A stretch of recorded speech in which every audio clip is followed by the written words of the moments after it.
ठान लिया कि यहाँ भगवान है तो उस भगवान को भी वहां आकर दर्शन देना ही पड़ता है, भगवान को वहां पहुंचना ही पड़ता है।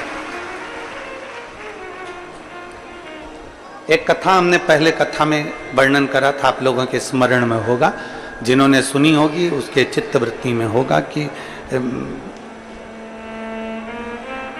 पांडव जब वन गए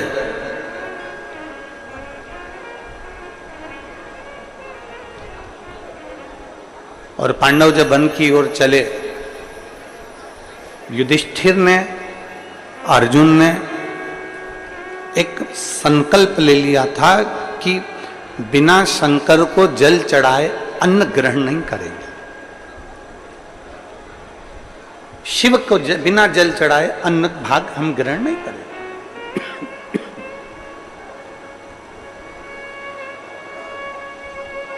जब तक हम भगवान देवादिदेव महादेव को जल नहीं चढ़ा देते तब तक हम अन्न भाग को ग्रहण नहीं कर सकते, हम ग्रहण नहीं करेंगे। निकलते निकलते निकलते निकलते समय हो गया, जाते जाते जाते जाते समय हो गया।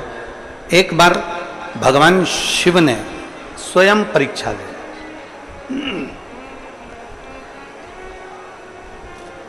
भगवान शंकर ने परीक्षा ली, भगवान शंकर ने परीक्षा ली कि भगवान देवादिदेव महादेव ने परीक्षा ली कि मैं देखूं कि इनकी भक्ति कितनी प्रबल है।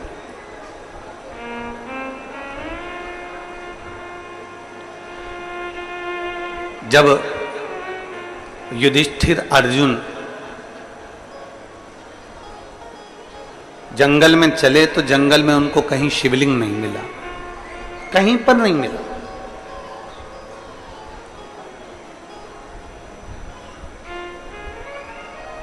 पूरे जंगल में ढूंढ ढूंढ के थक गए पर कहीं उनको शंकर भगवान का शिवलिंग का दर्शन नहीं हुआ। भीम के पास में सूचना गई और भीम के पास में जब सूचना जाती है, भीम के पास में जब सूचना पहुंचती है कि युधिष्ठिर और अर्जुन भूखे हैं और उन्होंने भोजन ग्रहण नहीं किया। क्यों नहीं करा? क्योंकि उनको कोई शिवलिंग नहीं मिला।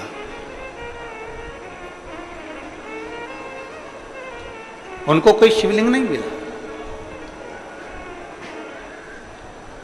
भीम के पास सूचना गई तो भीम ने एक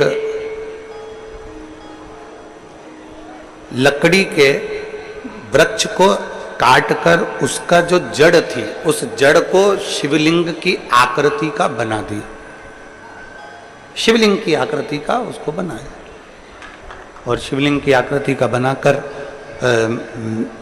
युधिष्ठिर और अर्जुन से कह दिया कि ये शिवलिंग है, इसका पूजन करिए।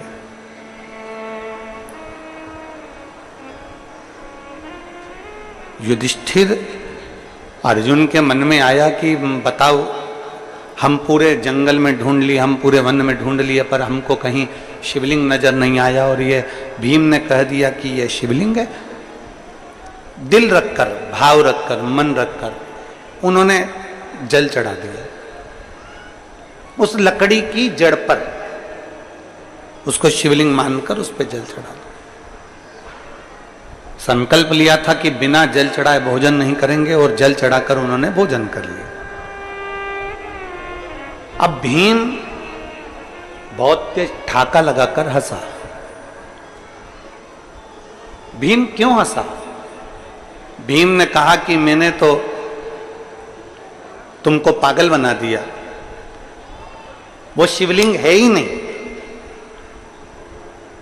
वो तो लकड़ी को मैंने पेड़ को काट दिया और उसकी जो जड़ थी उसी जड़ को मैंने वहीं की वहीं उस जड़ का मैंने शिवलिंग बना दिया। मैंने तो तुमको पागल बना दिया। वहां शिवलिंग था ही नहीं।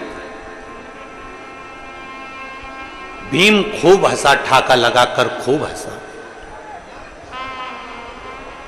जैसे दुनिया के लोग हंसते हैं ना कि बेलपत्री चढ़ाने से ऐसा हो सकता है, शहद लगाने से ऐसा हो सकता है, क्या अशोक सुंदरी के स्थान पर चंदन की बिंदी लगाने से यह हो सकता है। शिव जी का पंचामृत स्नान कराने से ये हो सकता है, धतूरा चढ़ाने से ये हो सकता है। जैसे दुनिया हंसती है, हंसा, भीम ने बहुत तेज ठाका लगाकर हंसा, बहुत। अब अर्जुन को गुस्सा आ गया। अर्जुन ने पूछा कि भीम तुम क्यों हंस रहे हो?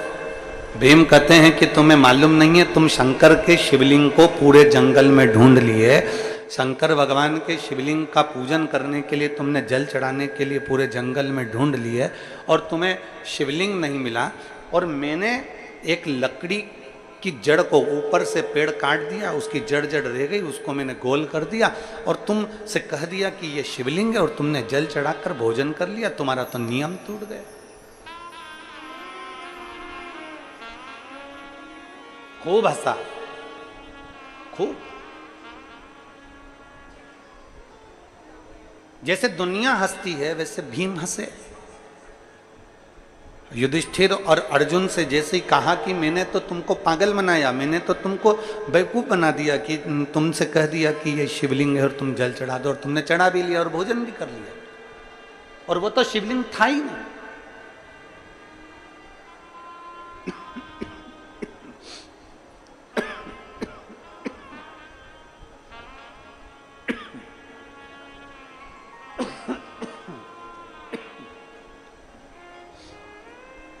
वो तो शिवलिंग था ही नहीं।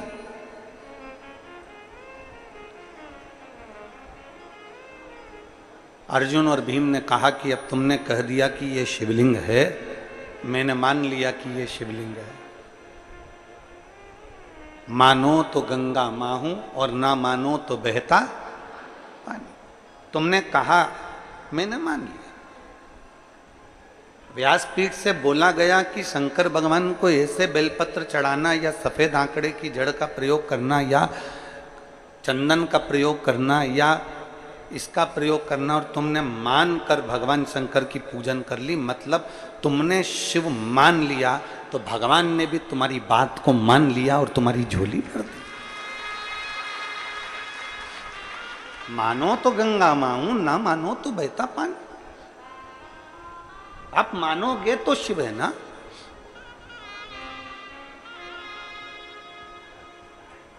अर्जुन से कहा कि देख लो, मैंने तुमको बेवकूफ बना दिया, शिवलिंग तो था ही नहीं, केवल एक आकृति थी। पेड़ को काट दिया गया, शिवलिंग की आकृति दे दी गई। भीम, तुमने वो रखा था ना पेड़ काटकर? हाँ। तुमने शिवलिंग बनाया था ना पेड़ का? हाँ। अर्जुन ने कहा युधिष्ठिर के सामने कहा, भैया अगर हमने सच्चे दिल से शिवलिंग मानकर अगर उस पर जल चढ़ाया है, सच्चे दिल से अगर हमने शिवलिंग मानकर जल चढ़ाया है, और भीम उसको लकड़ी कह रहा है, भीम उसको वृक्ष की जड़ कह रहा है, हमने सच्चे दिल से अगर जल चढ़ाया है और भीम के लिए वो लकड़ी का गुल्ला है, भीम के लिए वो लकड़ी का गुट्टा है, भीम के लिए वो लकड़ी का जड़ है, तो भीम ने उसको रखा है, तो अगर हमने सच्चे दिल से अगर जल चढ़ाया होगा तो वो शंकर वहीं अजर और अमर के रूप में विराजमान हो जाएगा, नहीं तो हिल जाएगा। भीम में तो हजारों हाथियों का बल है, अगर भीम चाहे तो उठाए। भीम अगर उस लकड़ी के जड़ को उठाकर फेंक देता है तो हम मान लेंगे कि वो लकड़ी का गुट्टा था। भीम अगर सामर्थ्यवान है तो उठाए उस लकड़ी के गुट्टे को। भीम अगर सामर्थ्यवान है तो लकड़ी के बंडल को उठाए और फेंक के बता दे एक बार। भीम ने कहा, मैंने उसको काट कर रखा है, मैं अब भी उठा कर बताता हूं, मैंने काट कर रखा था, मैंने शिवलिंग बनाया था तुम्हारे लिए। और हंस भी भीम रहा। भीम ने कहा, देखो मैं भी उठा कर बताता हूं। भीम गए शंकर के उस शिवलिंग को उठाने लगे,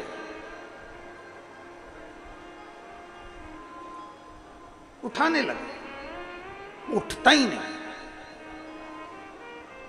भीम ने अभी काट कर उसको रखा था और वो उठा ही नहीं, उठा ही नहीं, उठा ही नहीं, उठा ही नहीं।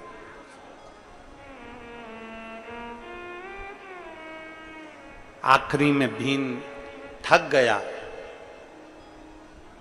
भीम थक गया और अर्जुन के पास आकर बोले कि ये लकड़ी का जो मैंने गुट्टा बनाकर रखा था, मैंने एक शिवलिंग बनाकर रखा था, वो तो मुझसे उठता नहीं है। युधिष्ठिर ने कहा, अरे भीम, तुम समझते नहीं हो, एक छोटे से पत्थर के टुकड़े पर भी संसार का व्यक्ति, संसार का मनुष्य शिव समझकर अगर जल चढ़ा देता है तो वो शिवलिंग ही बन जाता है,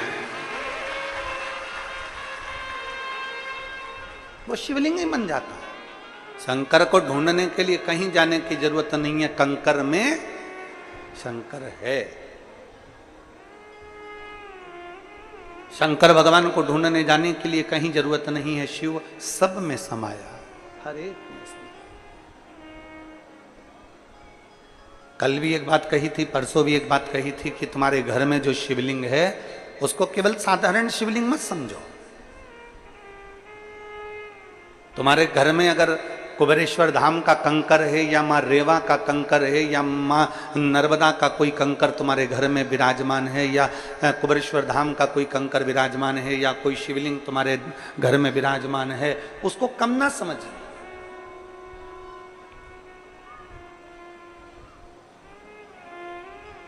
एक बात हम आपसे पूछते हैं, उत्तर दीजिएगा सारे नए रायपुर वाले, गनौद वाले, ध्यान से। तुम्हारा सिर दुखेगा तो तुम सबसे पहले अपने गांव के हॉस्पिटल में जाओगे, शहर के हॉस्पिटल में जाओगे कि सिर दुखा तो सबसे पहले तुम्हारे पास जो दवाई रखी है पहले वो खाओगे? जम के बोलो जरा। पहले हमारे घर में जो दवाई रखी है, हमारे घर में कोई बाम रखा है, कोई विक्स रखा हुआ है, कोई दर्द की गोली रखी है, कोई टेबलेट रखी है, सबसे पहले हम वो दवाई को खाते हैं, सबसे पहले वो दवाई को हम ले लेते हैं। उससे बंद नहीं हुआ तो हम सिर की मालिश करवा लेते हैं, उससे बंद नहीं हुआ हमने बाम लगा लिया, उससे बंद नहीं हुआ हमने कपड़ा बांध लिया, कपड़े से भी बंद नहीं हुआ हमने अपनी नज़र उतरवा ली, नज़र उतारने से भी बंद नहीं हुआ, 2 दिन हो गए, 3 दिन हो गए, तो हमने अपने गांव के नज़दीक में डॉक्टर को दिखाया। डॉक्टर ने कहा कि सरकारी हॉस्पिटल जाओ, हमने सरकारी हॉस्पिटल दिखाया। हॉस्पिटल वाले ने कहा कि रायपुर जाओ, हमने रायपुर दिखाया। अब हम बड़े हॉस्पिटल में पहुंचे। पहले हमारे पास जो टेबलेट है, पहले हमारे पास जो सामान है, पहले हमने उसको खाकर देखा आराम लगा कि नहीं लगा। थोड़ा बहुत भी अगर हमें आराम लगना चालू हो जाता है तो फिर हम हॉस्पिटल में नहीं जाते, हम डॉक्टर के पास नहीं जाते। 1 घंटे में, 2 घंटे में, 1 दिन में, 2 दिन में हमें आराम लग जाएगा। मेरे पास जो टेबलेट है उससे मुझे आराम लग जाएगा, उससे मुझे आराम मिलेगा। उसी तरह जब तुम्हारी जिंदगी में, संसार में कोई नहीं जन्मा जिसके जीवन में दुख नहीं और कर्म की गति का तो भोग भोगना ही पड़ेगा। गुरु की करनी गुरु भरेगा और चेला की करनी चेला। उड़ जाएगा हंस अकेला। गुरु को भी भोगना है, चेले को भी भोगना है। भोगना सबको है संसार में, चाहे हम हो चाहे आप हो, चाहे दुनिया का कोई व्यक्ति जन्म ले लिया हो संसार में, उसको भोगना पड़ेगा। कर्म की गति का भोग तो भोगना पड़ेगा। राम जी ने छुपकर बाली को मारा था, कृष्ण अवतार में उस बाली ने छुपकर भगवान कृष्ण को मारा था। भगवान कृष्ण के चरण में जो बाण लगा, राम अवतार में जो बाण भगवान राम ने बाली को मारा था छुपकर, वैसे ही छुपकर कृष्ण अवतार में उस बाली ने भगवान कृष्ण के चरण में बाण मारा। कर्म का भोग तो भोगना है।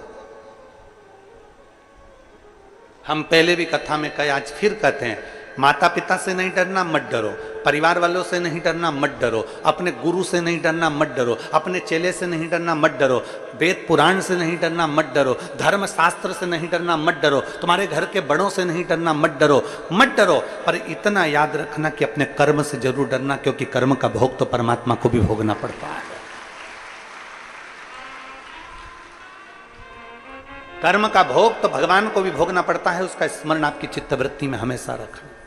गुरु की करनी गुरु भरेगा और चेला की करनी चेला भरेगा। ऐसा कौन संसार में जन्मा जिसने अपने कर्म का भोग नहीं भोगना?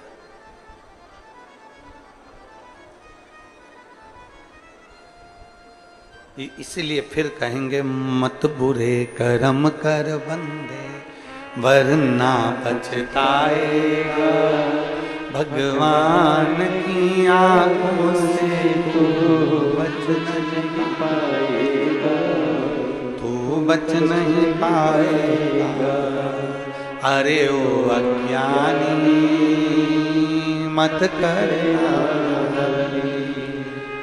अरे ओ अज्ञानी मत करना, तेरे कर्म का फल भी तू ही पाएगा, जैसा किया तूने तेरे आगे आएगा।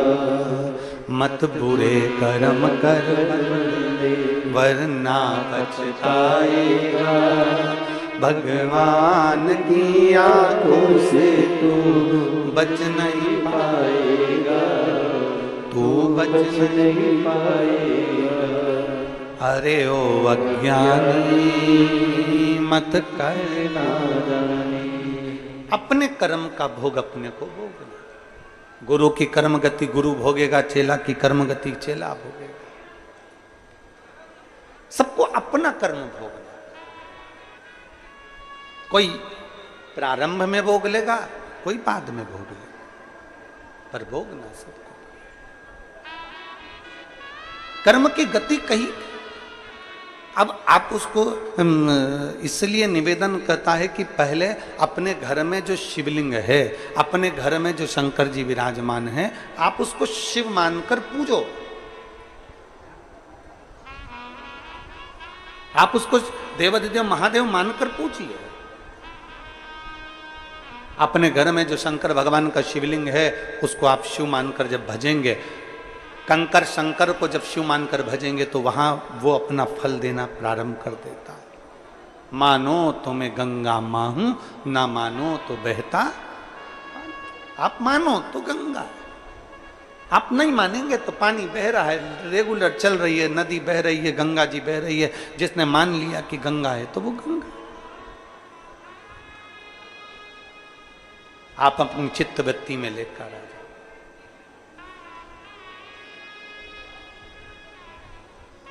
आप अपने हृदय की वृत्ति में लेकर आ जाओ कि शिव है। रायपुर के डॉक्टर को बाद में दिखाना, बिलासपुर के डॉक्टर को बाद में दिखाना। पहले अपने पास जो टेबलेट है वो खाकर देखो कि शरीर में आराम लग रहा है कि नहीं लग रहा है। शरीर में आराम लग रहा है कि नहीं लग रहा है, पहले वो खाकर देखो। लाखों की संख्या में आप लोग आए हैं, पंडालों में जगह नहीं है, पूरा रोड ग्राउंड सब जगह भरे पड़े हो। आपसे केवल निवेदन इतना है कि शिव को पाने के लिए हमें कहीं भटकने की जरूरत नहीं है। सबसे पहले तुम्हारे घर के अंदर जो शिवालय है, तुम्हारे घर के अंदर जो शिवलिंग है, बस उस शिवलिंग में तुम मेरे देवाधिदेव महादेव कुबेर भंडारी का दर्शन करिए। उस शिवलिंग,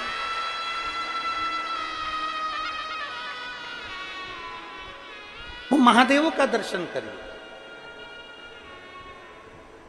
और मैंने तेरे ही भरोसे बाबा, तेरे ही भरोसे हवा बिच उड़ती जावांगी, बाबा डोर तो छड़ी ना मैं कटी जावांगी। भोले मैं तेरी पतंग, शंभू मैं तेरी पतंग, हवा बिच उड़ती जावांगी, बाबा डोर मैं कटी जावांगी। भोले मैं तेरी पतंग, शंभो मैं तेरी पतंग। शिव को पाने के लिए शिव को भीतर उतारना पड़ेगा। रामचरितमानस यदि आपने पढ़ी हो, रामचरितमानस का स्मरण करा हो, रामचरितमानस का आपने अगर पाठन करा हो, पढ़ा हो, सुना हो, तो उसमें आता है शंकर विश्वास रूपिणो, शिव विश्वास है और माता पार्वती श्रद्धा है। अब विश्वास कैसा होना चाहिए कि भाई, विश्वास किसको कहते हैं? एक पत्र है विश्वास का, देखिए।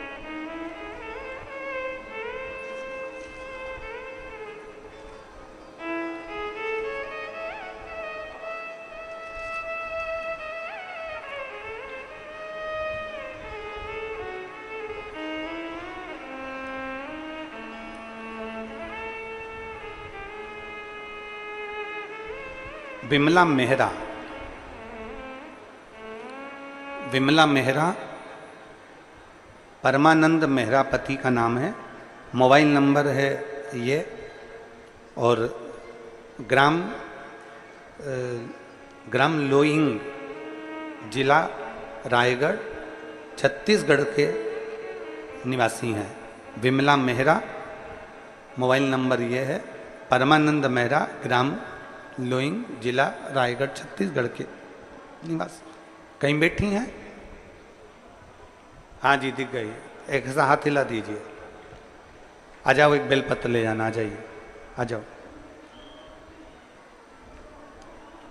मैं विमला मेहरा, मेरे पति का नाम परमानंद मेहरा, मेरी उम्र 54 वर्ष है। मैं ग्राम लोइंग, जिला रायगढ़ की निवासी हूँ। शरीर में बहुत अस्वस्थ रहती थी गुरुदेव, तो रायपुर आई और सोनोग्राफी में पता चला कि मेरे गर्भाशय में गांठ है। गांठ की बायोप्सी करवाई तो पता चला कि मुझे कैंसर है।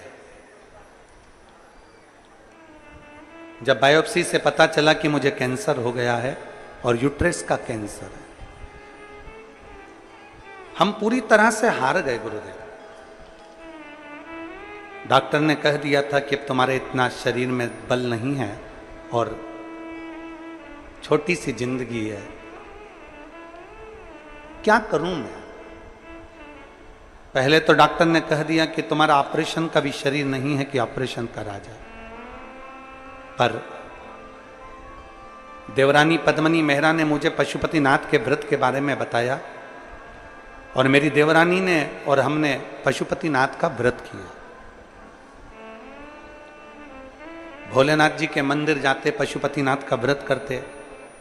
यूट्रस का कैंसर, डॉक्टर के हिसाब से ऑपरेशन भी मुश्किल है शरीर की अवस्था देखकर, परंतु डॉक्टर बोले अगर हो सकता है तुम्हारा शरीर अगर थोड़ा बहुत ठीक होगा तो हम ऑपरेशन करेंगे।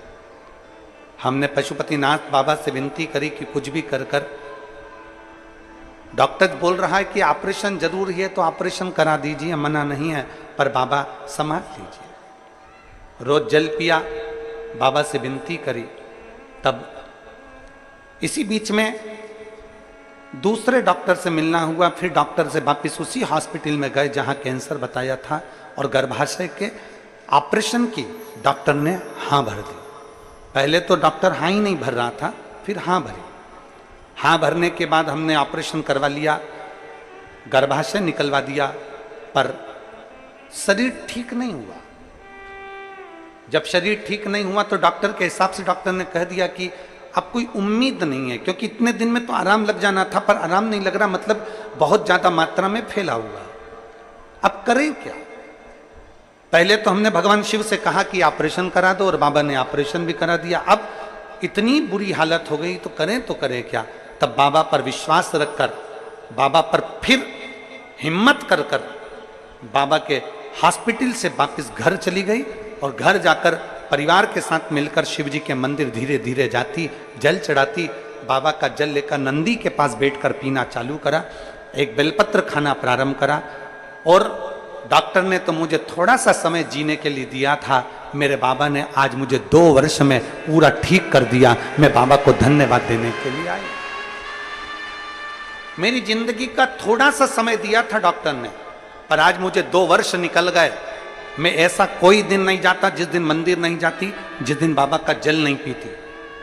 दुनिया का कोई व्यक्ति मुझसे पूछे कि शंकर पे चढ़े हुए जल पीने का फल क्या होता है, तो मैं बताती हूं कि डॉक्टर ने मुझे केवल थोड़े से दिन दिए थे और मैं आज 2 साल से जीवित हूं। ये शिव के जल का प्रताप, ये उसकी उदारता है। एक लाइन अच्छी लिखी है आप और हम गुनगुना लेते हैं। खाली ना जाता कोई दर से तुम्हारे, खाली न जाता कोई दर से तुम्हारे, मैं भी खड़ी हूँ नहीं बाएं पसारे, अपने गले से लगा लो, गिरी जा रही हूँ उठा लो, भोले अपने डर से अब तो डालो, गिरा जा रहा हूँ उठा लो। कोई हमसे पूछे कि विश्वास किसको कहते हैं, शंकर के ऊपर करा हुआ भरोसा किसको कहते हैं, शिव की दृढ़ता किसको कहते हैं?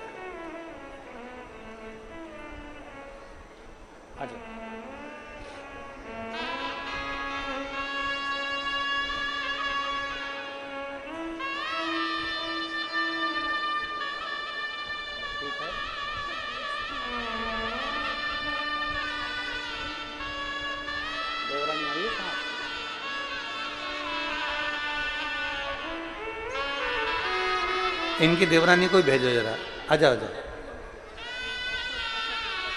जिस देवरानी ने इनको बताया कि पशुपतिनाथ का व्रत कर जीजी तेरे संकट मिटेंगे, उस देवरानी से हम भी तो मिले।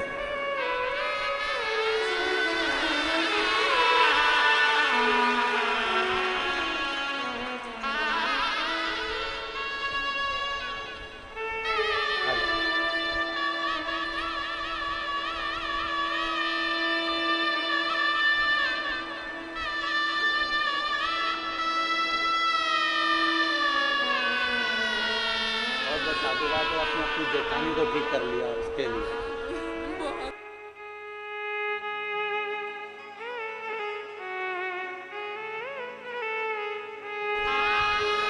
और रिश्ता तेरा मेरा सबसे प्यारा, रिश्ता तेरा मेरा सबसे प्यारा, तू मेरा बाबा मैं हूँ तेरा लाला, मैं हूँ तेरा लाला, तू मेरा बाबा मैं हूँ तेरा लाला, मैं हूँ तेरा लाला।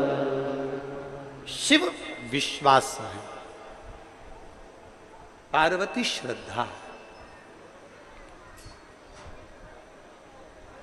बिना विश्वास के दुनिया में कुछ भी नहीं है, बिना विश्वास के परमात्मा मिलता भी नहीं। एक विश्वास यदि तुम्हारे भीतर है तो वो संभाल लेता है। एक विश्वास तुम्हारे भीतर है तो वो संभाल लेता है।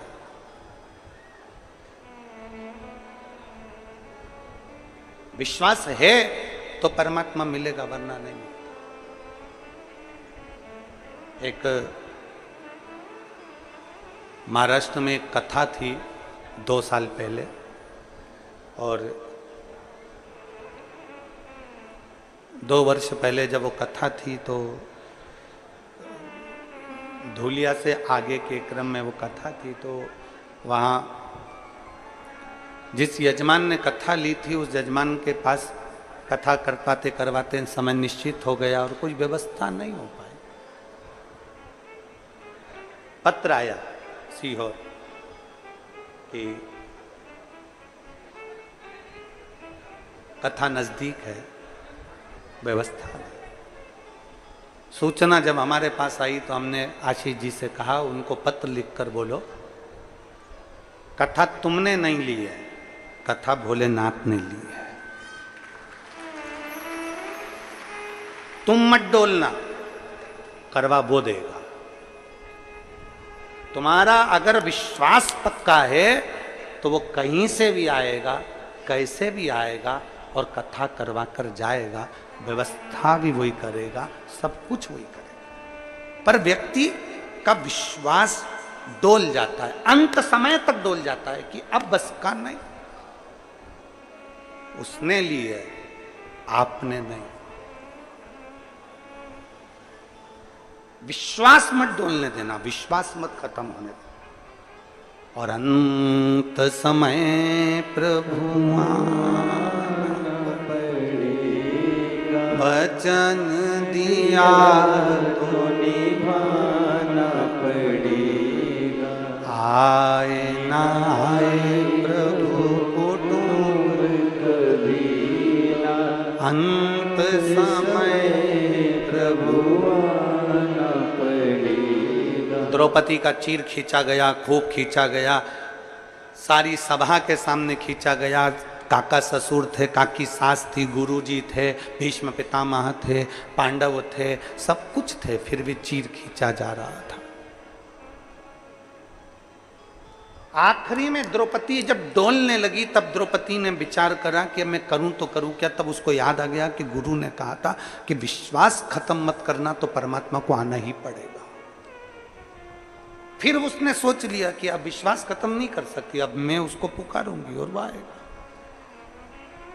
आया, चीर भी बढ़ाया, लाज भी रखी और आशीर्वाद भी। हम डोल जाते हैं, हम सोचते हैं कि अब अपने बस का नहीं है। उसके भरोसे चलो, उसके भरोसे, उसके आश्रित होकर चलो।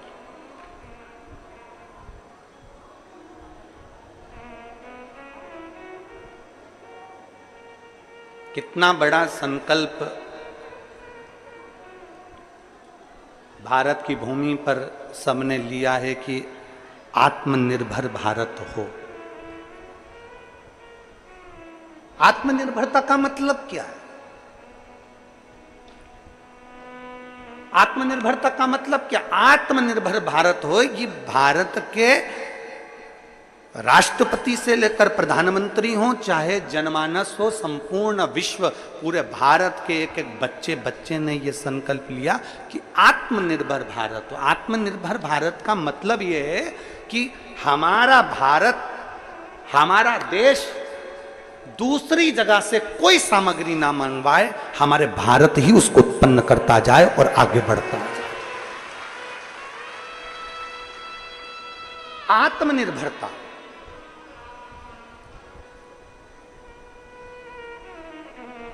छत्तीसगढ़ को क्या कहते हैं? धान का, जम के बोलो जरा, धान का कटोरा। पर जितने धान के कटोरे वाले हैं, जिन्होंने खेती करना थी, जो खेती करने वाले थे, उन्होंने अपनी जमीन बेच बेच के शहर चले गए। जमीन कोई करने वाला बचा नहीं। अब धीरे धीरे धान का कटोरा सुकड़ता जा रहा है, छोटा होते जा रहा है। उसमें अपनी जवाबदारी होना चाहिए कि शहर में वो सुख नहीं है जो अपने गांव में है, शहर में वो सुख नहीं है जो अपनी जमीन पर है, शहर में वो सुख नहीं जो अपनी भूमि पर है। आत्मनिर्भर बनो।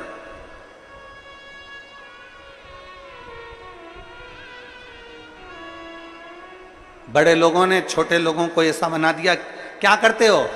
खेती, किसानी। अरे तुम क्या करते हो? तो क्या नौकरी। वो किसानी कर रहा है, अपने दिल का मालिक है, और तू नौकरी कर रहा है, दूसरे के दिल का मालिक है। किसानी, नौकरी, दोनों में अंतर है।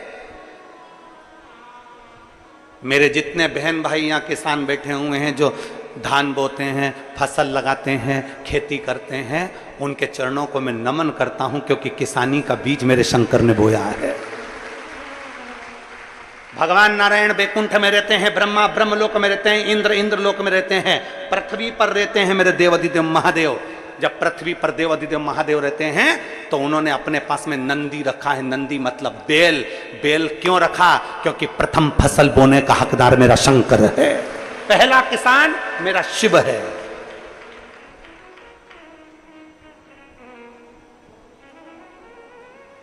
प्रथम किसान की भूमिका में मेरे शंकर को गिना गया।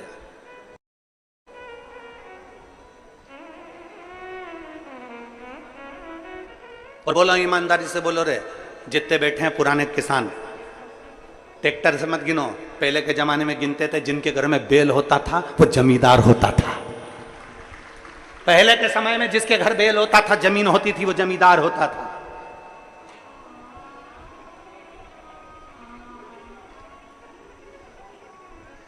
गौरव होना चाहिए आपको अपने भीतर।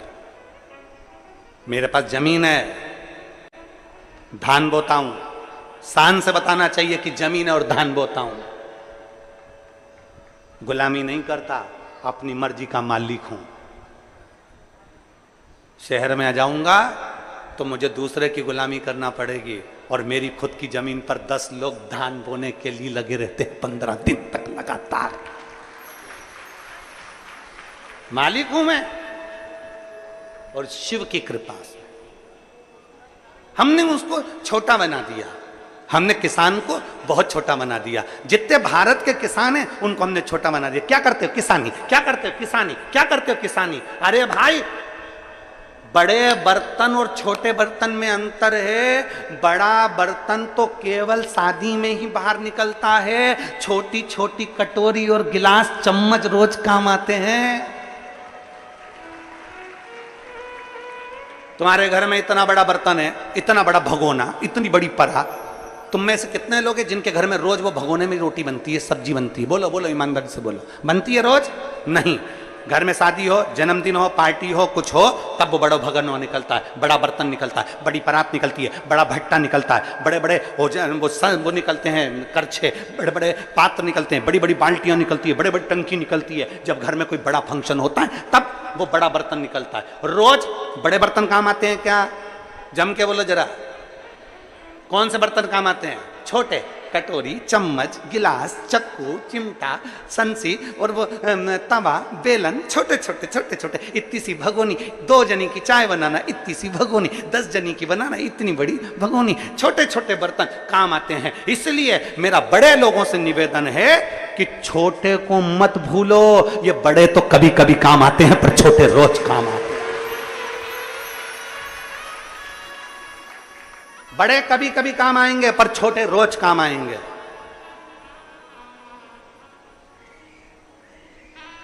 हमारे पास भी बहुत सूचना आती है, हमारे पास भी बहुत लोग खबर करते हैं, महाराज तुमसे जितने लोग जुड़े हुए हैं ना, ये सब किसान वर्ग हैं, साधारण वर्ग हैं। तुम्हारे से कोई भी करोड़पति, अमीर, लखपति, करोड़पति कोई ऐसा नहीं जुड़ा तुमसे कि जो करोड़पति अरबपति हो। तुम्हारे कोई ऐसा व्यक्ति नहीं जुड़ा। हमने कहा ये छोटे बर्तन ही काम के हैं, बड़े तो आखिरी में काम आते हैं। किस काम के? छोटे से बनकर चलिए, छोटे से जुड़कर चलिए।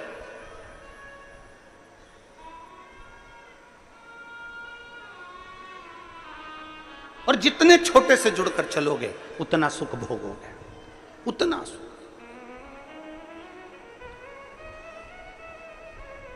जितना छोटे से।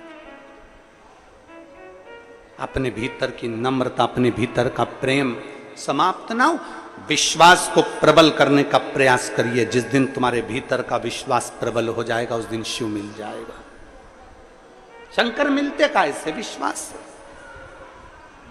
पार्वती जी को समझाया गया, 4 वर्ष की अवस्था में माता पार्वती जी शंकर भगवान का पूजन कर रही हैं, आराधना कर रही हैं, और उनको कह दिया, भगवान विष्णु ने आकर, भगवान ब्रह्मा ने आकर, इंद्रदेव सब ने आकर समझाया, मत करो, शिव तुमको मिल नहीं सकते। शंकर भगवान तुम्हें प्राप्त नहीं हो सकते। स्वयं आत्मनिर्भर बनो, स्वयं विचार कर लो कि मैंने बाबा का भजन किया है। 4 वर्ष की माता पार्वती जी कहती हैं मैंने शंकर की आराधना करी है, मतलब मुझे शिव मिलेंगे जरूर, पक्का है मिलेंगे। एक पत्र है,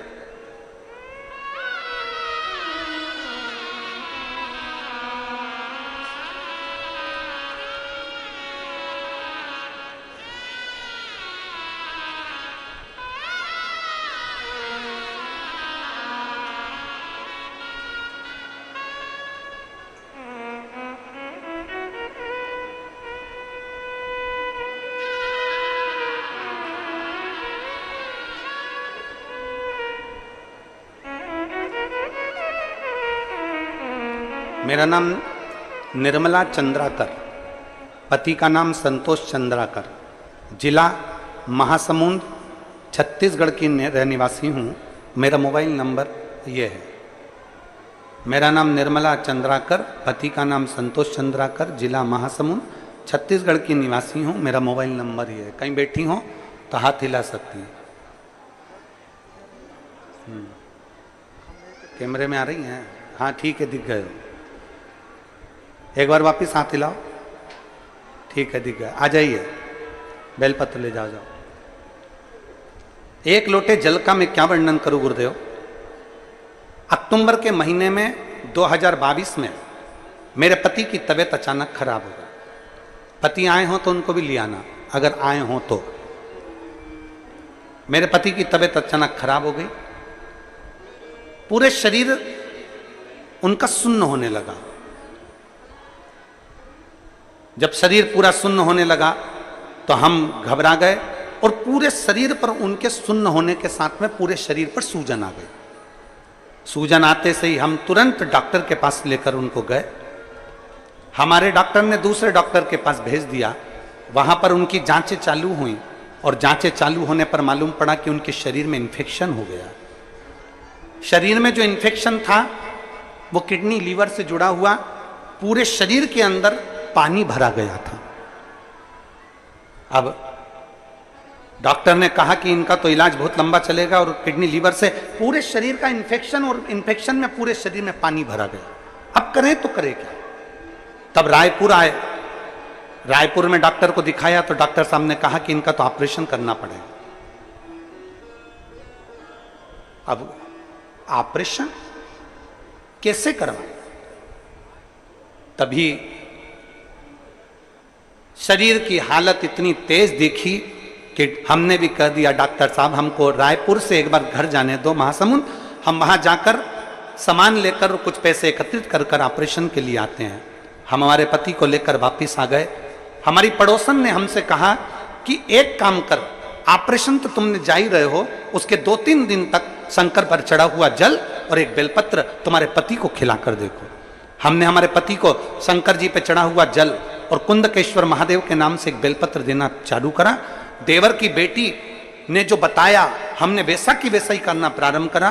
और बाबा का मैं क्या वर्णन करूं गुरुदेव, हमारे पति की तबीयत में आराम लगना प्रारंभ हो गया और बाबा ने ऐसी कृपा कर दी कि बाबा ने ऑपरेशन भी टाल दिया और पति ठीक हो गए। मैं बाबा को यहां धन्यवाद देने के लिए आई। एक शिव भक्ति, एक ओघड़दानी की अविरल भक्ति, एक शंकर पर करा गया विश्वास, एक शिव पर करा गया भरोसा, कभी नहीं टूटता। और मेरे बाबा दया करना, मैं तेरे भरोसे हूँ। भोले बाबा दया करना, मैं तेरे भरोसे हूँ। ना घर के भरोसे हूँ, ना परिवार के भरोसे हूँ,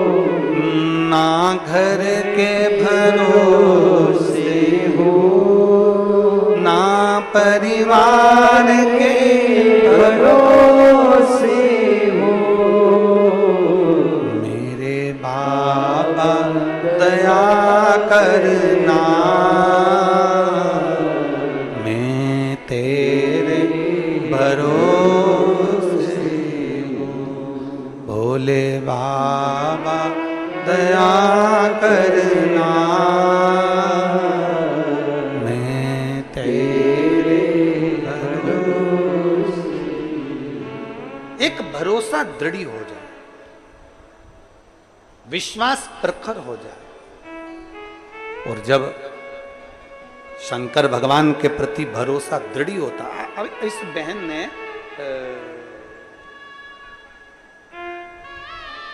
निर्मला चंद्राकर ने पति श्री संतोष चंद्राकर, इन्होंने लिखा, इन्होंने अपने पत्र में लिखा कि हमें विश्वास नहीं था 1 महीने के अंदर क्या जल पीने से और बेलपत्र खाने से क्या कोई ठीक हो सकता। हमें विश्वास नहीं था, हमें भरोसा नहीं था। आ गए, आ जाओ, आ जाओ।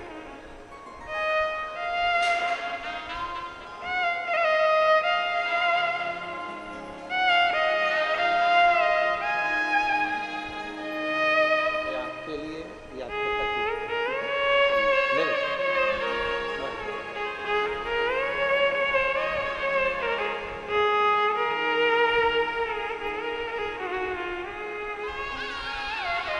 इन्होंने पत्र में लिखा कि हमें भरोसा नहीं था, विश्वास नहीं था, पर पड़ोस में रहने वाली देवर की लड़की ने कहा कि एक बार शंकर के मंदिर जाना चालू करो, शिव पर 1 लोटा जल चढ़ाना प्रारंभ करो। लाखों की संख्या में आप पहुंचे हो और करोड़ों की संख्या में आस्था चैनल पर शिव भक्त कथा को सुन रहे हैं। मेरा संपूर्ण देशवासियों से और संपूर्ण विदेश में रहने वाले सभी शिव भक्तों से एक ही निवेदन है, रोज प्रतिदिन दुकान जाने से पहले, ऑफिस जाने से पहले, स्कूल जाने से पहले, घर में काम करने से पहले 1 लोटा जल घर में से भरो, अपने पास में जो शंकर का शिवालय हो वहां जाकर चढ़ाना चालू करो, सारे दुख अपने आप कटना प्रारंभ हो।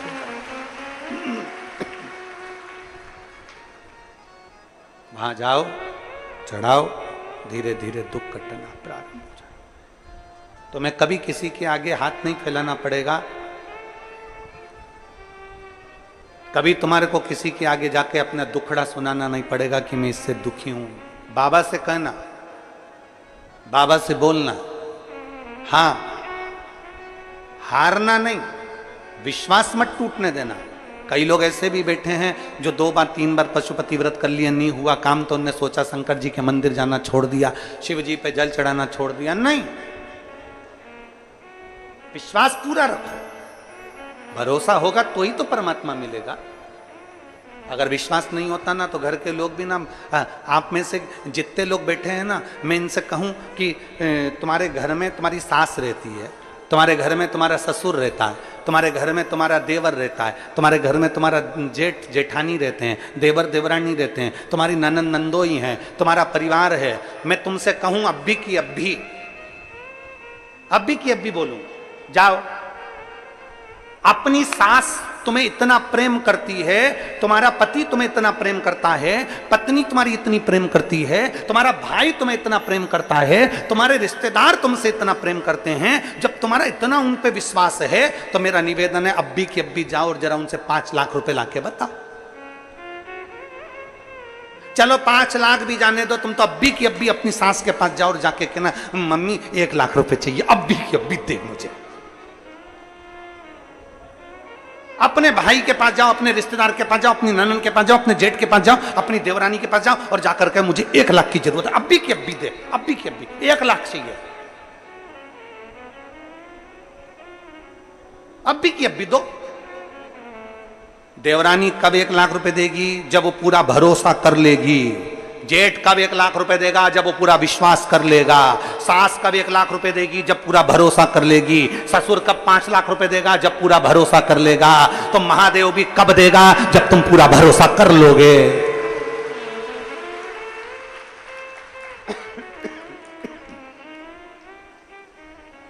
महादेव भी कब देंगे? जब तुम पूरा भरोसा कर लोगे। भरोसा ही नहीं है, अभी जल चढ़ा रहे हो, फिर किसी ने कह दिया कि जल मत चढ़ा, उन्होंने चढ़ाना बंद कर दिया। फिर किसी ने कह दिया जल चढ़ाने से ऐसा हो जाएगा, उसने चढ़ाना बंद कर दिया। मतलब तुम अभी विश्वास और अविश्वास के दो नाव में सवार हो रहे हो। अगर तुम्हारा विश्वास पक्का है, हमने सियोर वाले महाराज को सुना है, हमने कुबेरेश्वर बाबा को सुना है, हमने शिव महापुराण में पढ़ा है, हमने शंकर की कथा को अच्छे से सुना है, मतलब सुना है मतलब पक्का है कि शंकर मिलेगा जरूर, इसलिए मेरा विश्वास अब नहीं डोलाऊंगी, अब मैं 10 जगह नहीं जाऊंगी, अब मैं भटकूंगी नहीं,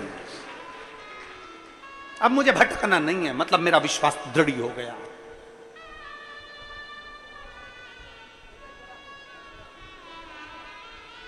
तुम्हारी सास भले करोड़पति हो पर 1 लाख रुपए लाके तो बताओ। जाओ रिजी जीवन, जाओ अब भी जाओ, जाओ 1 लाख रुपए देखे तो आए। सास भी 50 बार सोचेगी क्या करेगी, क्या करना, सास भी पूछेगी क्या करोगी, क्या करोगी, अभी क्या पैसे की जरूरत पड़ गई, क्या हो गया। मतलब विश्वास इतना प्रबल नहीं है। भले तू है, भले घर में भरोसा विश्वास जब तक पक्का नहीं होगा तब तक 1 लाख रुपए भी रिश्तेदार नहीं देते, 5 लाख रुपए भी रिश्तेदार नहीं देते। उसी तरह परमात्मा पर जल चढ़ाते रहो, चढ़ाते रहो, चढ़ाते रहो, चढ़ाते रहो। विश्वास पक्का कर लीजिए, विश्वास पक्का करिए। गला पकड़ रहा है बाबू, साउंड सुबह शुरू से। विश्वास पक्का करिए, और जब विश्वास पक्का होगा तो शिव को मिलने में देरी नहीं होगी। आप विश्वास पक्का करिए। हमारा भरोसा पक्का नहीं हो पाता। हम थोड़े दिन तो शंकर जी के मंदिर जाते हैं, थोड़े दिन हम जल चढ़ाते हैं, थोड़े दिन हम भजन करते हैं, थोड़े दिन बाद हमारा विश्वास समाप्त हो जाता है। फिर हम कोई नया महाराज ढूंढते हैं, फिर नया कोई देवता ढूंढते हैं, फिर उस देवता के पास जाते हैं, फिर वहां से हम जाते हैं, फिर दूसरे के पास जाते हैं, फिर दूसरे से तीसरे के पास, तीसरे से चौथे के पास, चौथे से पांचवे के पास, ऐसे ही भ्रमण करते करते करते करते पूरी जिंदगी दुख में निकल जाती है, पर सुख सामने नहीं आ पाता। क्यों नहीं आता? क्योंकि हमारा भरोसा दृढ़ नहीं हो पाता, हमारा विश्वास दृढ़ नहीं हो पाता। अपने भरोसे को पक्का करो। और मेरे बाबा, सब बोलिए, सब बोलो, मेरे बाबा दया करना,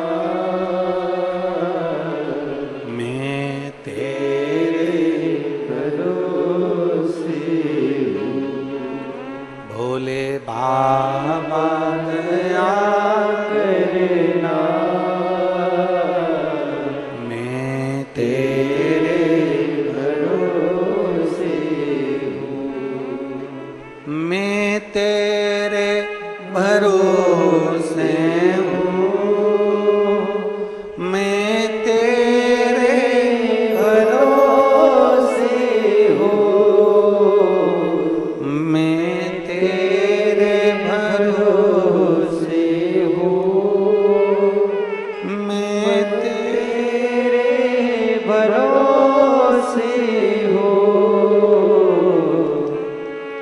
मेरे बाबा दया करना, मैं तेरे भरोसे भोले बाबा दया करना, मैं तेरे भरोसे भगवान के भरोसे आश्रित होकर रहने का प्रयास करिए। भटको ना। पूरी जिंदगी निकल गई भटकते भटकते भटकते भटकते, पर भगवान मिला नहीं। अब विश्वास पक्का करना, अब भरोसा पक्का करना, अब दृढ़ता पक्की करना, तो शिव मिलेगा जरूर। बोल बम का नारा है सारी समस्या का हल। अपने भरोसे को पक्का।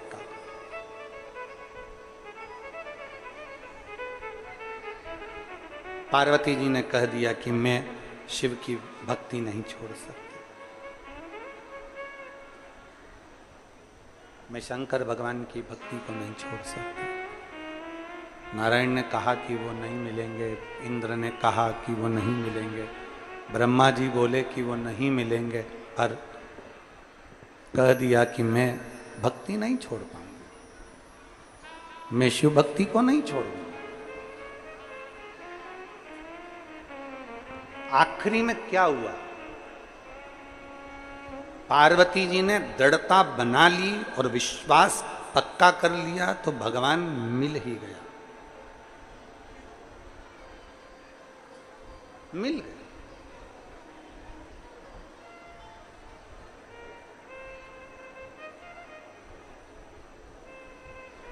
कलयुग का असर कहां दिखता है?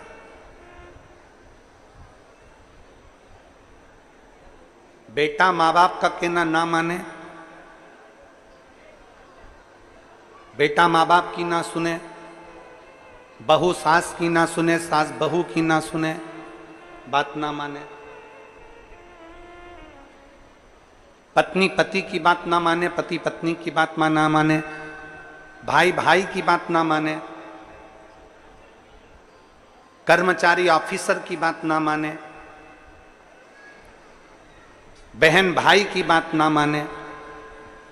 जब कोई परिवार में एक दूसरे की कोई सुनने को तैयार नहीं हो, कोई किसी की बात मानने को तैयार नहीं हो, तो समझ लेना कि तुम्हारे घर के अंदर कलयुग का प्रवेश हो गया, कलयुग प्रवेश कर गया। मतलब ये मान लीजिए कि कलयुग ने प्रवेश कर लिया। कोई किसी की बात मानने को तैयार नहीं, कोई किसी की बात में आने को तैयार नहीं, कलयुग प्रवेश कर गया। मतलब निश्चित है कि कलयुग ने प्रवेश कर लिया। कोई किसी को सुनना ही नहीं चाहता,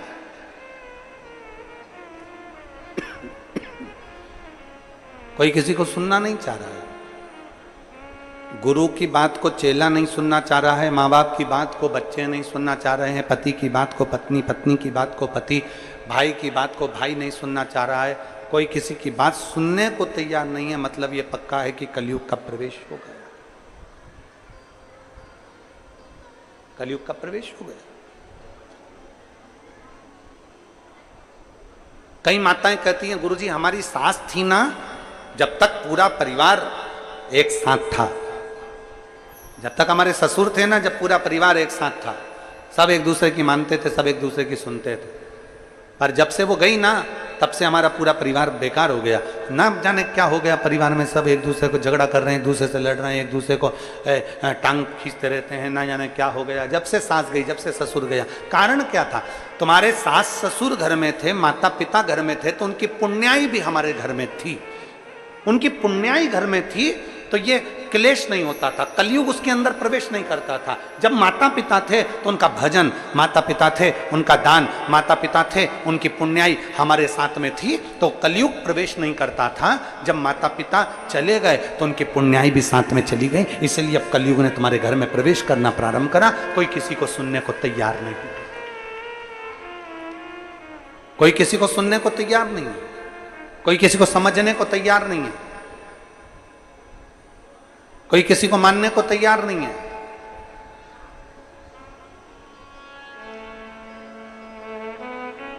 पार्वती जी ने जिद पकड़ ली, जिद। कौन किसको सुने? पुण्याई से सिद्धता थी।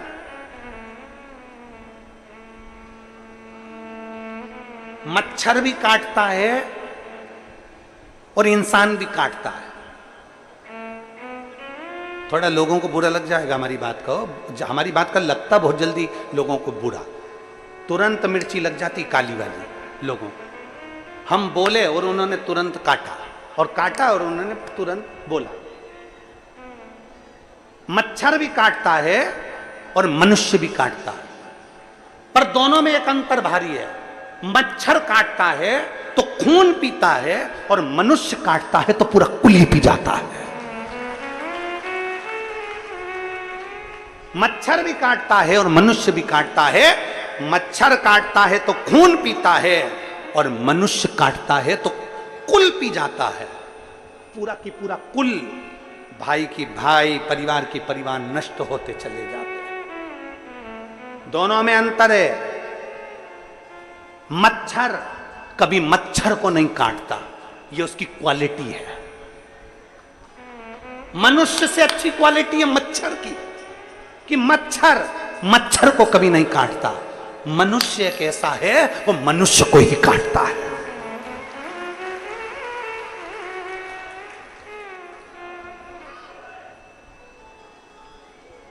मनुष्य केवल एक ऐसा है वो मनुष्य को ही काटता है। मनुष्य को आपस में एक दूसरे को काटने में लगा हुआ है, आपस में समाज को, परिवार को, धर्म को, नीति को एक दूसरे को काटने में लगा हुआ है। उसने ये कह दिया काट दो, उसने ऐसा कह दिया काट दो, उसने ऐसा बोल दिया। दिन भर 24 घंटे उसका एक ही काम है, दिन भर काटना, किसी की बुराइयां निकालना, बुराइयां निकालते रहो, निकालते रहो, निकालते रहो, निकालते रहो। कभी कभी तो ऐसा लगता है कि परमात्मा ने इनको जन्म ही केवल बुराई निकालने के लिए भेजा। अच्छा देखो ना, घर में एक बहू है, घर में एक सास है। सास कभी बुरी नहीं होती, ना बहू कभी बुरी होती है। अगर सास बुरी होती तो तेरे को लेके नहीं आती, और अगर बहू बुरी होती तो वो तेरे घर में नहीं आती। दोनों अच्छी है, सास भी अच्छी है, बहू भी अच्छी है। बस समय का चक्र थोड़ा सा घूम जाता है, जिसमें दोनों का अहम सामने आकर खड़ा हो जाता है। ये शोरगुल जो हो रहा है इसको थोड़ा सा सेट करिए ना बाबा।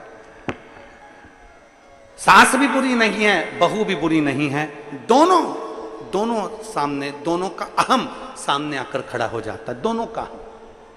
इसलिए समय का चक्र बुरा बता देता है, समय का चक्र बुरा हो जाता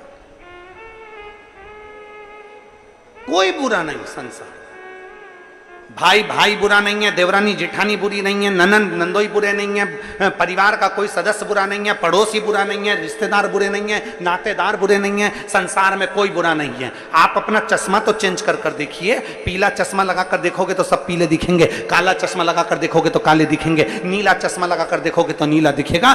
बुराई के चश्मे से देखोगे तो सब बुरा नजर आएगा, अच्छाई के चश्मे से देखोगे तो सब अच्छा नजर आएगा। चश्मा तो चेंज करिए, थोड़ा स्लो करो वाद्यंत्रों को, चश्मा तो चेंज करिए थोड़ा सा, और चश्मा चेंज कर देखिए।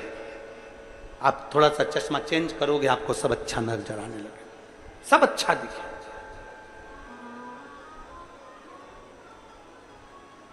थोड़ी नेत्र की ज्योति को बदलने का प्रयास करिए, थोड़ा अपने आंखों को बदलने का प्रयास करिए, थोड़ा अच्छा देखने का प्रयास करें। फिर निवेदन, मत बुरे कर्म कर बंदे वरना पछताएगा, भगवान की आंखों से तू बच नहीं पाएगा, तू बच नहीं पाएगा।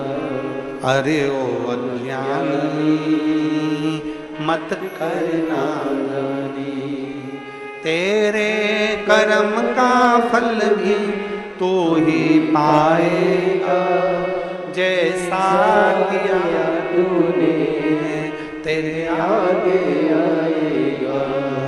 मत बुरे कर्म कर बंदे वरना पछताएगा, भगवान की आंखों से तू बच नहीं पाएगा, तो बच नहीं पाएगा। कुछ अच्छा देखिए, और जब हम अच्छा देखेंगे तो हमें अच्छा प्राप्त होगा।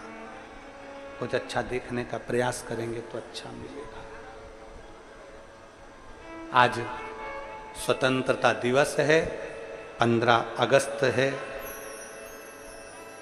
अपनी चित्त वृत्ति में ये उतार कर रखो कि हमें सब में अच्छा देखना है, राष्ट्रहित के लिए देखना है।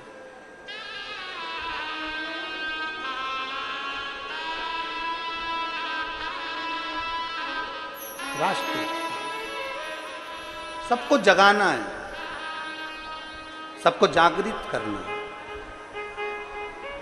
जैसे एक कथा मिलती है तारकासुर की। तारकासुर का एक भरोसा था कि मैं भगवान शंकर के पुत्र के द्वारा प्राणों को त्यागूं। एक भरोसा था, डीले कम करो।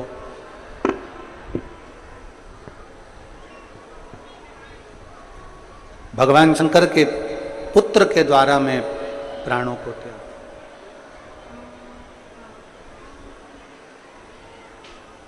एक विश्वास,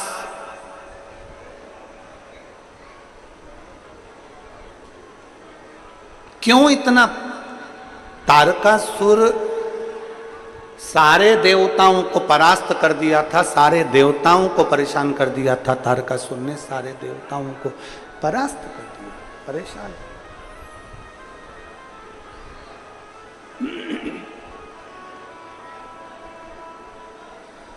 पर केवल एक ही थे भगवान देवाधिदेव महादेव, केवल एक शिव।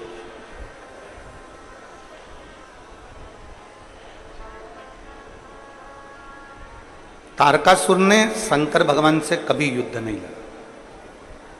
हाँ, बीच बीच में शंकर भगवान के पास में जब खबर जाती थी कि तारकासुर एक असुर है और बहुत उपद्रवी है, बहुत उपद्रवी, बहुत।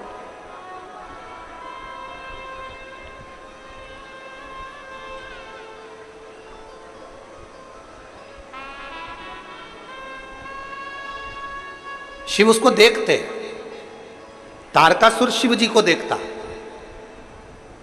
पर शंकर भगवान के सामने तारकासुर का कभी युद्ध शंकर जी से नहीं। सारे देवताओं का हो गया पर शिव का नहीं। हमने पहले भी कथा में कहा है, आज फिर कह रहे हैं, शंकर भगवान का कोई दुश्मन नहीं है, कोई दुश्मन नहीं। शिव का कोई द्रोही नहीं, शिव के सब प्रिय हैं। नाग, असुर, किन्नर, मनुष्य, राक्षस, देवता, गंधर्व, जितने जीव, थलचर, वायुचर, जितने जितने जीव हैं, जितने जितने भी हैं, सब भगवान शंकर के प्रिय हैं।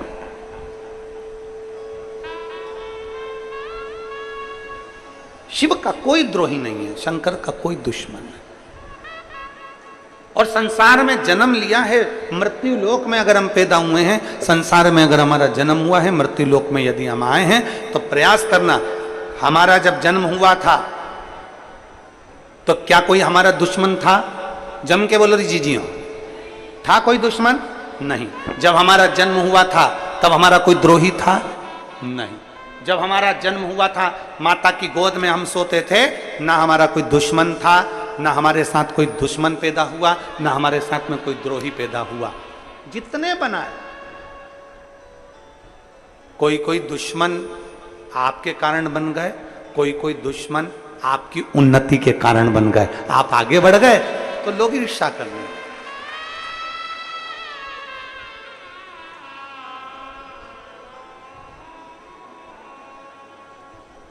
और फिर निवेदन है, चाहने वाले जिंदगी में कम हो जाएं, चल जाएगा। चाहने वाले जिंदगी में कम हो जाएं, चल जाएगा, पर अपने निंदक, बुराई करने वाले, अपने दुश्मन कम नहीं होना चाहिए, तब आनंद नहीं है।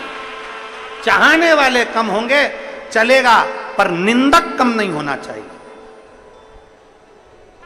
निंदक कम ना हो तुम्हारे, तुमको अपशब्द कहने वाले कम नहीं होना चाहिए। क्यों? क्योंकि जितना चाहने वाले तुम्हारा प्रचार नहीं करेंगे, उतना निंदा करने वाले तुम्हारा प्रचार करते रहेंगे, अपशब्द कहते रहेंगे, ताना देते रहेंगे, आड़ा तड़ा। इनकी कमी नहीं होना चाहिए महाराज,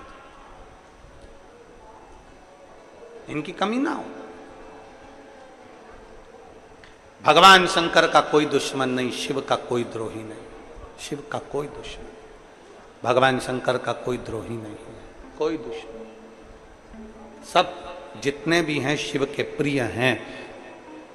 सांप में जहर भरा होता है, जहरीला सर्प होता है, पर शंकर का प्रिय है।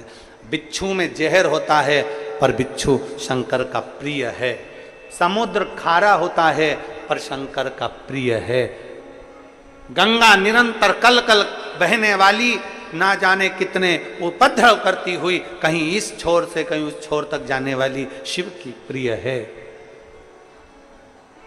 नंदी, भृंगी, श्रृंगी, भूत, प्रेत, डाकनी, पिशाचनी, चुड़ैल आदि जितने जितने हैं शंकर के सब प्रिय है। शिव का कोई द्रोही नहीं, शंकर का कोई दुश्मन नहीं। इसीलिए शास्त्र कहता है, इसीलिए कहता है नमामि शमीशा निर्वाण विभुं व्यापकं ब्रह्म वेद स्वरूपं नमामि शमीशा निर्वाण विभुं व्यापकं वेद स्वरूपं नमः शिवाय। ओम नमः शिवाय, नमः शिवाय, ओम नमः शिवाय। नमामि शमीशा निर्वाण रूपं विभुं व्यापकं ब्रह्म वेद स्वरूपं। शंकर का कोई दुश्मन नहीं, शंकर के सब चाहने वाले, सब चाहने वाले।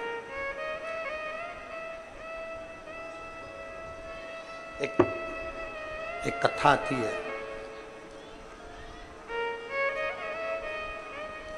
बड़ा सुंदर एक संवाद आता है।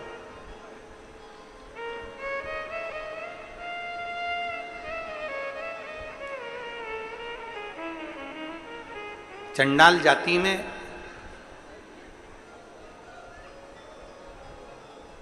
एक कौर नाम की एक स्त्री,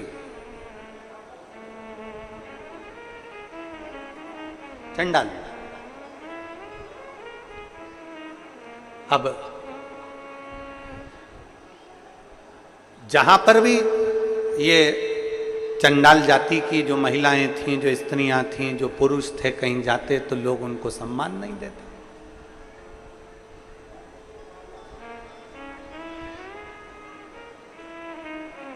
अब देखिएगा जरा शिव कथा क्या कह रही है। कोई इनको सम्मान नहीं देता। किसी ने कह दिया कि तुम छोटे हो, किसी ने कह दिया कि तुम ऐसे हो, किसी ने कह दिया तुम वैसे हो, किसी ने कह दिया तुम ऐसा है, तुमने वैसा कर दिया, तुम चंडाल हो, तुमने ऐसा कर दिया, तुम वैसा कर दिया। उनको बार बार टॉर्चर किया गया, बार बार उनको कहा गया।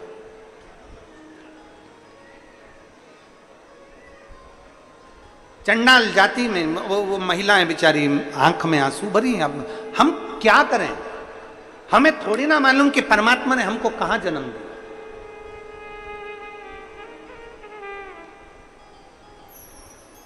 हमें थोड़ी ना मालूम कि परमात्मा ने हमें कहां जन्म दे दिया। कोई ब्राह्मण के घर में हो गया, कोई क्षत्रिय के घर में हो गया, कोई वैश्य के घर में हो गया, कोई शूद्र के घर में हो गया। ये तो भगवान ने ये देखकर नहीं पैदा करा तुमको कि मैं ब्राह्मण के घर में भेज रहा हूं, कि क्षत्रिय के घर में भेज रहा हूं, कि शूद्र के घर में भेज रहा हूं, कि वैश्य के घर में भेज रहा हूं। भगवान पृथ्वी पर जन्म देता है तो हमारे कर्म के अनुसार देता है।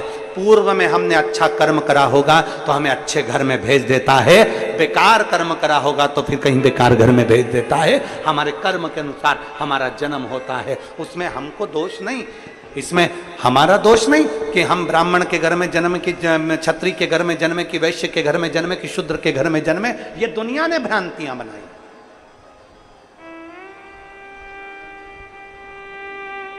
आज जो राष्ट्र को बांटा जा रहा है ना, ये जातियों में बांटा जा रहा है।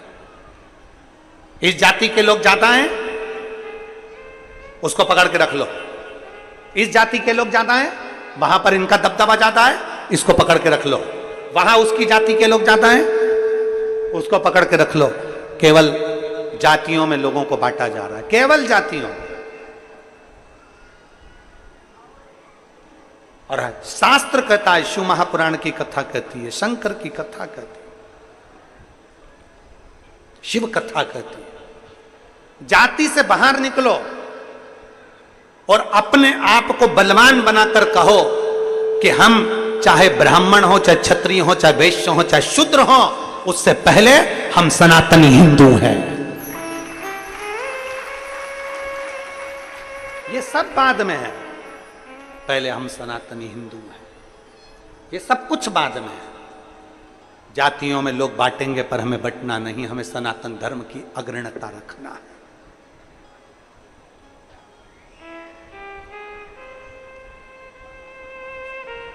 अब वो चंडाल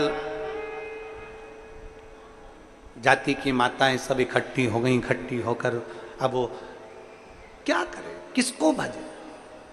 उसमें एक महिला ऐसी थी जिसका नाम था कौर। अब वो कौर महिला ऐसी थी कि जितनी भी उसकी जात की माताएं थी सबको बिठाकर पार्वती जी का, शिव जी का गुणगान किया करती थी, शंकर भगवान को भजा करती थी, माता पार्वती का स्मरण किया करती थी, शिव का स्मरण किया करते थे। क्यों? कारण क्या? क्योंकि शंकर भगवान देव अधिदेव महादेव भगवान शिव एक ऐसे हैं, भगवान शंकर एक ऐसे हैं जो सबके हैं, पशु के, पक्षी के, जलचर के, थलचर के, वायुचर के, सबके। शिव केवल एक ऐसे हैं जो सबके हैं, सबके। और उठाओ शास्त्र, शास्त्र में आपको देखने को मिलेगा, शास्त्र में आपको पढ़ने को मिलेगा। अगर हमारी वाणी पर भरोसा ना हो तो एक बार शिव महापुराण की कथा गीता प्रेस गोरखपुर की लेकर आओ, उसको पढ़िए। और कुछ ना पढ़ सको तो 12 ज्योतिर्लिंग की कथा पढ़िए। 12 ज्योतिर्लिंग की कथा में आपको मिलेगा भगवान राम शंकर भगवान की स्थापना करते हैं। 12 ज्योतिर्लिंग की कथा में मिलेगा आपको एक एक शब्द। आप पढ़िए, चंद्रदेव शिव जी की आराधना करते हैं, देव ऋषि नारद शिव जी की आराधना करते हैं, सारे देवता भगवान शंकर की आराधना करते हैं, सारे देव मिलकर भगवान शिव का गुणगान करते हैं एक एक। और देवताओं के साथ में आपको यह भी मिलेगा कि एक डाकू किसी को पूजन करते हुए देखता है तो वो भी पूजन में लग जाता है। ये गूंज जायमान कम कर दो।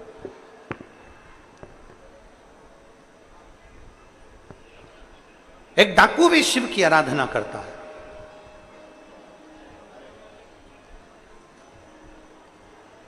आराधना में लीन। अब देखा कौर ने, हम किसको भजे। एक यहाँ पर हमको मालूम नहीं है छत्तीसगढ़ का तो नियम, परंतु हमारे मध्य प्रदेश का और हमारे सीहोर का तो हम कह सकते हैं। हमने जो देखा है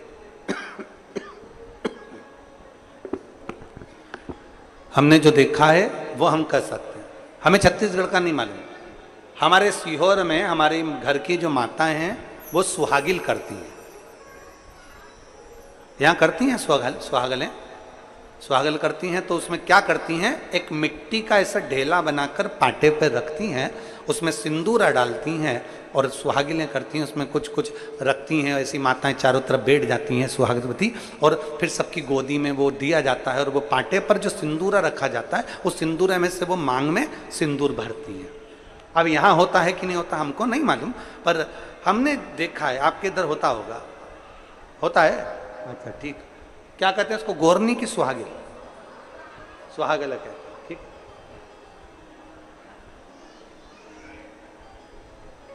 कौर जो नहीं जानती भगवान की पूजन कैसे होती है, कौर नहीं जानती जो भगवान की आराधना कैसे होती है, कौर नहीं जानती कि भगवान की पूजन आराधना उनकी भक्ति कैसे होती है, वो नहीं जानती। एक तो उसने भगवान शंकर का शिवलिंग बना लिया, मिट्टी का पार्थिव, और दूसरा उसने मिट्टी की एक गौर बना ली, गौर। और सारी जितनी माताएं थी, चंडाल कुल की जितनी माताएं थी उनकी जाति की, सब बैठ गई और बैठकर उन्होंने बड़े प्रेम से भगवान शंकर और मां पार्वती की आराधना करना प्रारंभ करी। अब आराधना में तो लग गई, पर बात इतनी सी अड़ गई कि इनके पास में भोग लगाने के लिए कुछ भी नहीं था। कुछ। अब भोग क्या लगाए, भोग क्या दिया जाए? मां, जब भोग लगाने के लिए कुछ भी नहीं था, जब भोग लगाने के लिए कुछ भी नहीं, अब क्या भोग लगाए, क्या भोग दिया जाए? उसी में से एक महिला उठकर गई, कहने लगे अपन ने जो अभी खाया था ना उसमें थोड़ा सा बचा हुआ रखा है, चलो अपन भोग में रख देते हैं। झूठा कौर के हाथ में लाकर दिया। कौर ने सबके साथ मिलकर मां भवानी को, मां दुर्गा को, मां अष्टभुजा धात्री, मां भगवान को सम्मुख में वो झूठा ही रख दिया। झूठा।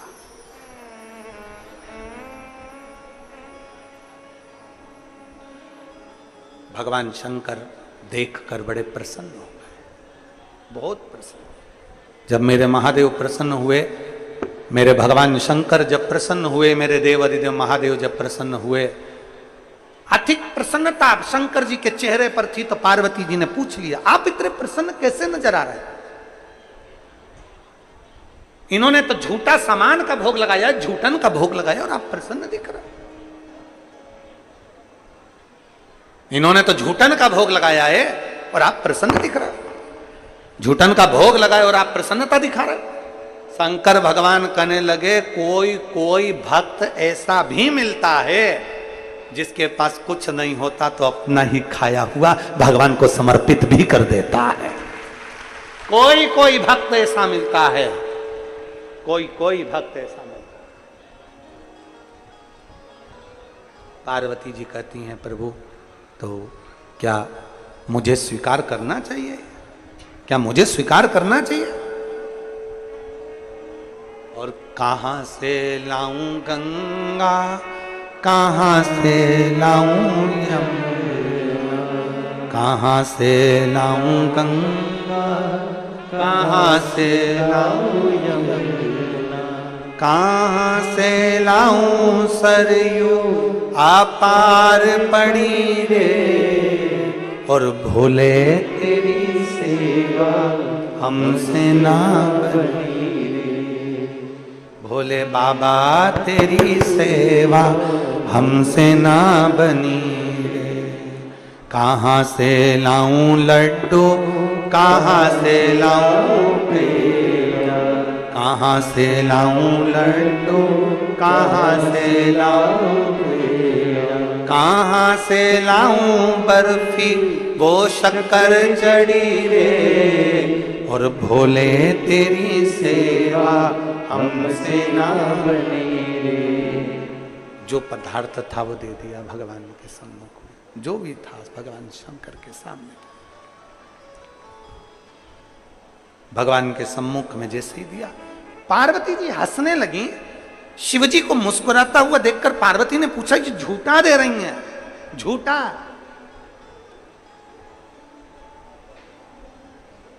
ये झूठा दे रही हैं? शंकर भगवान कहते हैं, पार्वती प्रेम से दिया गया झूठा भी भोग लगाना पड़ता है। प्रेम से दिया है, झूठा भी भोग लगाना पड़ता है।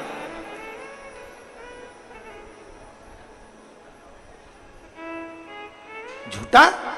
हां, पार्वती मैया ने तो झूठा का भोग स्पर्श ना किया। शंकर भगवान ने झूठे का भाग जैसे ही उठाया, उठाते से ही उस भाग में से थोड़ा सा टुकड़ा नीचे गिर गया। जो नीचे गिरा तो उसमें से पार्वती जी का एक अंश प्रकट हो गया। मां मातंगी सामने प्रकट हो गई। मां मातंगी सामने प्रकट हो गई। जैसे ही मातंगी माता प्रकट हुई, सुंदर उनका हरा वर्ण है, लाल वस्त्र है, और सुंदर मां का आशीर्वाद आनंदमय देने वाली मेरी मां सम्मुख में जैसे ही प्रकट हुई, प्रकट होते से माता पार्वती जी ने पूछा शंकर जी से, ये कौन है? शंकर भगवान कहते हैं, सुनो पार्वती, अपने भक्त के झूठे भोजन को पाने के लिए तुमने ये तुम्हारा एक अवतार मातंगी के रूप में लिया है। मातंगी के रूप में? प्रभु, क्या आप मुझे नहीं मिलोगे? शिव जी कहते हैं मैं मातंग बनकर तुम्हें प्राप्त होऊंगा, मैं स्वयं मातंग बनूंगा, तुम मातंगी बनोगे। शंकर जी के 10 अवतार में से एक अवतार है भगवान शंकर का, एक नाम है मातंग। शिव जी का एक नाम है मातंगेश्वर महादेव और पार्वती जी का एक नाम है मातंगी। कौन सी माता? जम के बोलो जरा, मातंगी। आज भी माता मातंगी ऐसी हैं जिनको झूठे का भोग लगता, आज भी। किसके लिए प्रकट हो गए शिव? किसके लिए? जो लोग कहते हैं कि भगवान शंकर तो लोग कहते हैं, कोई कहते कि इनसे भगवान प्रसन्न हो जाते हैं, कोई कहते धन वालों से भगवान प्रसन्न हो जाते हैं, कोई कहे करोड़पति से भगवान प्रसन्न हो जाते हैं, कोई कहते संपदावान से भगवान प्रसन्न हो जाते हैं। करोड़पति से, धनपति से दुनिया के लोग प्रसन्न हो सकते हैं, पर करोड़पति और धनपति से मेरा महादेव नहीं। मेरा महादेव तो तुम दिल से पुकारो उससे प्रसन्न हो जाता है। करोड़ों के धन से मेरा महादेव प्रसन्न नहीं होता, लाखों के धन से मेरा महादेव प्रसन्न नहीं होता। मेरे महादेव को प्रसन्न करने के लिए तुम्हारा निर्मल मन जो तुम्हारे पास में है वो तुम दे दो शंकर, जो तुम्हारे पास।